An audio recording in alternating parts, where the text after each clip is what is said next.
सस्ते गल्ले की दुकानों के राशन डीलरों ने electronic point of sales e post machine का विरोध करना शुरू कर दिया है। दरअसल सरकार इन दुकानों पर ई-पोस्ट मशीन से इनके तराजू को जोड़ना चाहती है, जिससे कि लाभार्थियों को सही राशन मिल सके।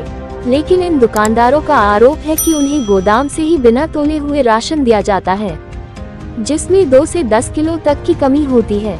ऐसे में वह तब तक इस नई प्रणाली का विरोध करते रहेंगे जब तक उन्हें गोदाम से इलेक्ट्रॉनिक्स मशीन से तोलकर राशन नहीं दिया जाता।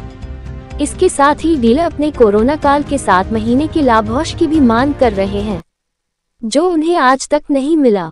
इसके साथ ही उन्होंने अपने लिए आंगनबाड़ी कार्यकर्तियों की तर्ज पर मानदेय की भी मांग कर रहे हैं।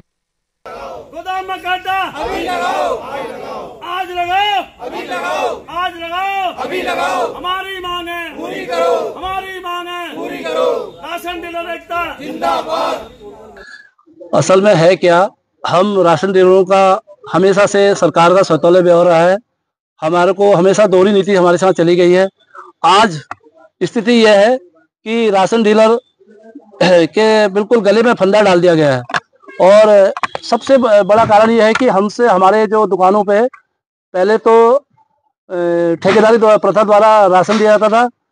कहा गया कि उसमें हमें राशन तोल कर मिलेगा, लेकिन उससे पहले जो हमें राशन मिलता था, जब हम खुद यहाँ पर से राशन उठाते थे, तो हमें फिर भी हम संतुष्ट हो जाते थे कि लगभग लड़ झगड़ के यहाँ पे ले लेते थे। लेकिन आज ठेकेदार बीच में होने के कारण हमारा जो राशन है वो हमें लगभग 1/3 मिल पाता है। मतलब जिस कट्टे में 50 किलो होना चाहिए, उसमें 45 किलो, 44 किलो, 40 किलो तक राशन होता है। तो इस स्थिति में हम कैसे राशन बांट पाएंगे? और सबसे बड़ा कारण यह है कि सरकार आज हमारी दुकानों पर ये ई-पोस्ट मशीनें कांटे के साथ जोड़ने का कार्य कर रही है, जो कि हम किस प्रकार उसे कर पाएंगे, जबकि हमें यहाँ पर गोदाम पर राशन कट्टे के हिसाब से मिलता है, कभी आज तक खुल के नहीं मिल पाया। तो हमारी सर्वप्रथम मांग तो यही है कि हमारे यहाँ पर हमें आरएफसी गोदाम पर कंप्यूटर कांटा लगाया जाए, तभी यह संभव है। उसके साथ साथ हमारी अनेक समस्याएं और भी हैं। जिस प्रकार से कोरोना काल में हम लोगों ने उस समय, जबकि अंगूठे की प्रथा भी नहीं थी ऑनलाइन, हमने सामने राशन डीलर सामने होकर के सबसे राशन दिया, और उसका हमें मेहनताना आज तक नहीं मिल पाया है। पिछले कोरोना काल का 7 माह का जो हमारा उसका मेहनताना है, लाभांश है, वह अभी हमें तक नहीं मिल पाया। तो हमारी प्रमुख मांग में दूसरी यह भी है। तीसरा, और कई कारण हैं, जैसे कि मानदेय है, मानदेय और सभी जगह आंगनबाड़ी हो गई, आशा कार्यकर्ती हो गई, सभी को मानदेय दिया जाता है। तो हमारी ये बहुत पूर्व मांग, काफी पुरानी मांग है। तो हमारी महत्वपूर्ण मांग ये भी है कि हमें मानदेय दिया जाए। और आज हम इसीलिए, क्योंकि आज हमें हमारे पूर्व निदेशक श्री दीप एलवाल जी ने कल हमें सभी को यहाँ पे बुलाया था कि भाई आप लोगों ने कांटे आए हुए हैं, उनके ट्रेनिंग लेनी है।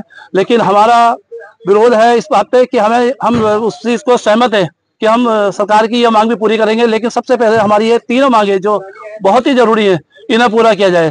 और यदि सरकार हमारी यह मांगे पूरी नहीं करती तो हम सामूहिक स्तर पे भी देने को सब तैयार है, और आज नहीं तो अभी दे देंगे।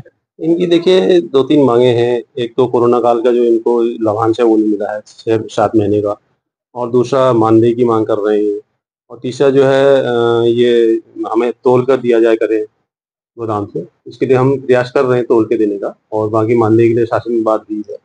जैसे ही सॉर्ट आउट होता है मांग हो जाएगा उसके बाद।